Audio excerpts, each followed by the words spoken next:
What's up, y'all? Sports Comedy Gamers coming at you. Today we're going to be doing a little bit of sports talk, and let's get started with the NBA playoffs. Alright, so obviously, as you can tell, I'm wearing a Cavs shirt. I'm going to talk about them. They're up 2-0 on the Pacers. Two very close games they've already played. They beat them the first game by 1 point, and then the second game by 6 points, which wasn't much better than the first one. But Cavs did not play too well. Hopefully they can find their groove here soon, because if they don't, they're going to be running into some very tough teams down the East. I know a lot of people bash on the East and saying it's very weak, which is pretty true, but the way the Cavs are playing, they can be vulnerable to lose to any team right now. Yeah, don't sleep on the East. I'm a Bulls fan, so I'm going to be kind of talking about them. They're up right now, 1-0. They'll be playing probably as you're watching this video against the Celtics. I look for them to win the series, but I think it'll be close. I don't think they're going to sweep them. Isaiah Thomas is playing with passion right now. Bulls just haven't been consistent. But yeah, I think they'll win the series, but I don't think they're going to go deep. Yeah, we'll see what happens. Shocked us in game one. I did not think they were going to win. By the way, prayers out to Isaiah Thomas and their family for losing. Isaiah Thomas lost his sister the other day, which is very heartbreaking. Losing your sister in a car crash. I just don't know how that would feel. I don't have a sister. I do have a brother. I just can't imagine what he's going through and what he's been going through these last couple days. So just prayers out to him and his family. Puts a whole new purpose to your game, Next, we want to talk about the MVP race here. It's going to be probably between Harden and Westbrook. So, Anthony, what's your opinions? Westbrook. That's who I'm picking for MVP. He's got my vote for sure. He's had a breakout season. He's carried the Thunder this far. He's set the record now for triple doubles. Yeah, that's insane. Record. Yeah, he's had a history-making year. How can you not win MVP when you've made history?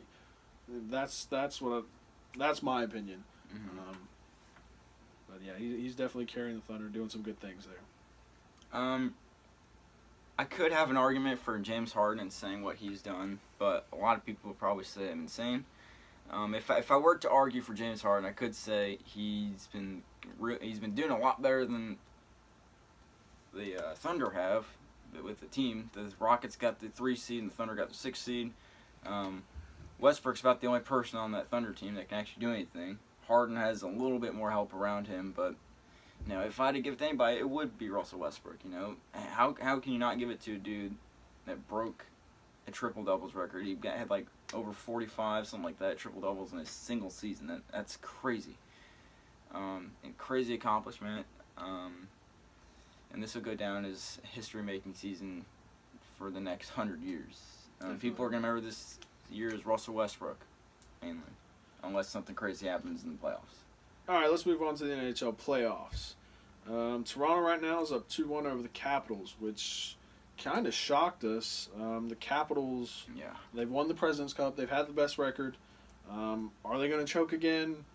So far, it looks like it. It is just 2-1, but they need to do some serious bouncing back if they're going to make a serious run in this playoffs. Now, I can't say the Capitals are in a lot better position than Blue Jackets, Wild, and Blackhawks, all down 3-0, which is like, wow. Yeah, the Blue Jackets, though, they're coming off. They had that big span of losing streak, and they won 1 game before coming in the playoffs. So they're coming in rough, and this Penguins team is red hot. So and the Wild and Blue Jackets both won, Blue Jackets won 16 games in a row earlier in the year. Minnesota won 12 or 13 games, which is insane, because now they're both on the brink of elimination. Columbus plays tonight, Game 4, looking to avoid a 4-game sweep. Hopefully they can get a win. I'm really pulling for them. Yeah, we'll definitely be rooting for them.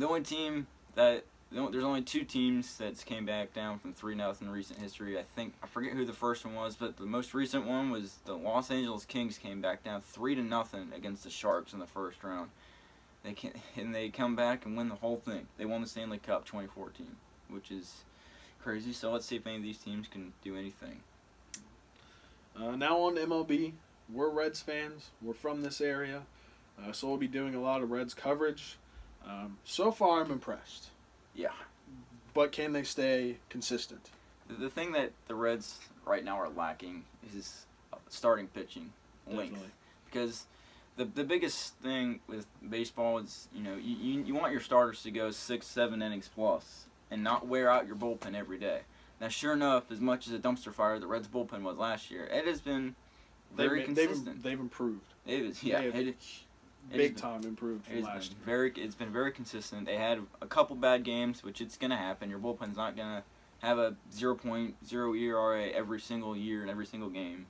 But the way the Reds bullpen's been used, it is going to be a very big concern if they don't have starting pitching here soon. That's going to go deep into games. And that's for every single team in the MLB. Oh, yeah. You have got to have starting pitching go deep into games. You can't have your starting pitching go 1, 2, 3 innings every night and expect your bullpen to come in and lock him down every night. I do think the Reds will make it to the playoffs, but they still have a lot of work to do. I'm definitely not looking for them to win a pennant, but I think if they keep improving off of this, the next 3 to 5 years, you'll see a really good Reds team. Yeah. And I guess you never know. I guess they could surprise everybody, make the playoffs this year. I know a lot of people did not think they were actually going to do anything this year, but so far they've proved everybody wrong. Give or take, we're only 2 weeks in the year, but they're on there so far. Still in MLB news, other teams that have hit red hot starts are the Rockies, Diamondbacks, Yankees, and the Twins. Diamondbacks and Rockies are two surprising teams. They're both coming from the West and the National League West with the Dodgers and Giants, who are cold. The Dodgers are kind of mediocre right now, kind of still trying to find who they are in the season. But like I said, we're only 2 weeks in, so if your team's not doing so well right now, probably shouldn't panic too much, unless you're St. Louis or Toronto, who's 2-10, that's not a good start at all. They went to the playoffs last year, went to the ALCS, my bad, and man, that's crazy.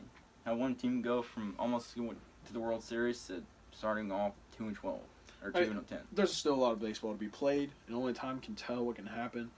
But I think it's all about consistency, and definitely if the Reds do not improve on their bullpen and get those starters to start going deeper, it's going to be a long season again. And even the Cubs right now, they're 6-7, which is really weird. Because if you look at the National League Central standings right now, the Reds are on top, the Brewers are second, Cubs, Pirates, and Cardinals, it's weird that Cincinnati has maintained a first place spot this long, which I didn't think would happen.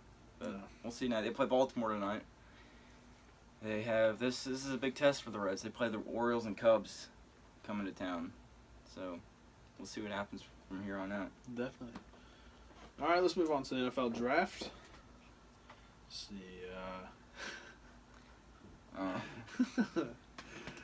With one of the picks everybody's been talking about is Myles Garrett with the number 1 overall pick. What should Cleveland do with the number 1 pick? If they're smart, they probably should draft Myles Garrett. He's going to be one of the most he's an absolute monster in the backfield.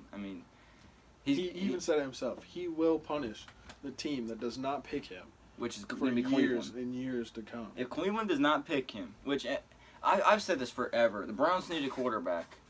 Every time they draft one, it's awful. They do. You want to talk about dumpster fires? Cleveland Browns quarterbacks. Oh man. The Browns need a quarterback to stick with their franchise, not for 1 year or even 1 game. Geez, how many times are you going to get a quarterback? They've gotten like this number. They've more than this number within the past like 16 years. They've had so many quarterbacks. While New England Patriots, they've had like 2 or 3 quarterbacks that have started since Tom Brady came in. Yeah. Cleveland, you got to figure something out. Feel bad for you, kind of not, because you're in our division. But yeah. That's what happens. I'm going to talk about a couple guys that I think are kind of somewhat slept on in this draft. First being Christian McCaffrey. He's a beast, in my opinion, coming from Stanford. He's explosive. He has great field vision. He's fast. I think he'll go late second round, though. But there's not many teams that are out in the running back market. There's a few, but I'm not. I don't think first round will take him. Running backs are low on the need list. Also, this is kind of a bias because I'm a Michigan fan, but then again, Jabril Peppers he's an athlete. He's very dynamic. I hope he'll go early. He can play anywhere on the field. I mean, as you saw him at Michigan, he played running back, quarterback, safety, corner. So really, wherever you need him on the field, he can fill in. I think he will play more of a defensive back on an NFL team. But we'll see. This is going to be. I'm not sure how much this draft is going to live up to its hype. You know, there's a lot of drafts that I've been really hyped for and been like, yes, this is the draft filled with a lot of great talent. Like last year's draft with Ezekiel Elliott and all of Ohio State's squad. I mean, holy cow, that was a great draft, especially for me being a Buckeye fan, seeing all those guys get drafted. It's really cool. But now I can brag because Michigan has the most players going into the draft this year. Ohio State's lost some players, but you know, Michigan's lost a lot of players as well. Jabril Peppers is going to be a big loss for them. Both teams, though, have great young talent coming in, though. So it's not like it's huge losses, but... And it happens every time. Oh, yeah. They always get talent between... Urban Meyer is one of the best recruiters in the country, and then you have Jim Harbaugh, who knows how to recruit. You know, he's been at this level. Sure enough, he hasn't done too much success yet, but... You know, me being a Buckeye fan, I'd say he'll get there eventually. He definitely turned the program around from Brady hoax, Brady choke, dumpster fire. We're gonna keep using that term. He's gonna build this team from bottom up, and I think he's gonna keep producing great athletes. They have great recruits. So yeah, I think Ohio State and Michigan should run the Big Ten for the next 10 years. I honestly don't know how Penn State won the Big Ten last year. They won key games, and then the other teams lost key games. I mean, yeah, they. You know, I can get into this argument right now, but I'm not going to. They beat Ohio State, which is their biggest win of the season. If they did not do that, this college playoffs would be. It would have been different if Ohio State just won that game. Definitely. But I mean. Can't go back. It's whatever. Ohio State still made it, and we got our butts handed too by Clemson, who won the national championship. So. All right. Well, that wraps it up for us. Let us know what you think in the comments about any of the NBA playoffs, NHL playoffs, MLB news, your draft stories. Like, let us know what you guys think. You know, we're big into feedback. We want to know your opinions. So, yeah, I hope you enjoyed this video. We know a lot of you probably won't agree with us. You don't have to, obviously. Everybody has their own opinions. So, if we say something that you don't like, don't get mad, please. It's just what happens. It's our opinion. It's sports. Everybody has different opinions. Yeah. Especially in sports. I mean, people could argue about that stuff for days. We are best friends, but we don't. We only like the Reds. That's the only team we share. I'm a Pittsburgh fan. He's a Bengals fan. He's an Ohio State fan. I'm a Michigan fan. It's weird, but it works. That's sports. Bring us together. Yeah. So, all right. We'll see you guys in the next video. All right, so as always, peace out. And God bless.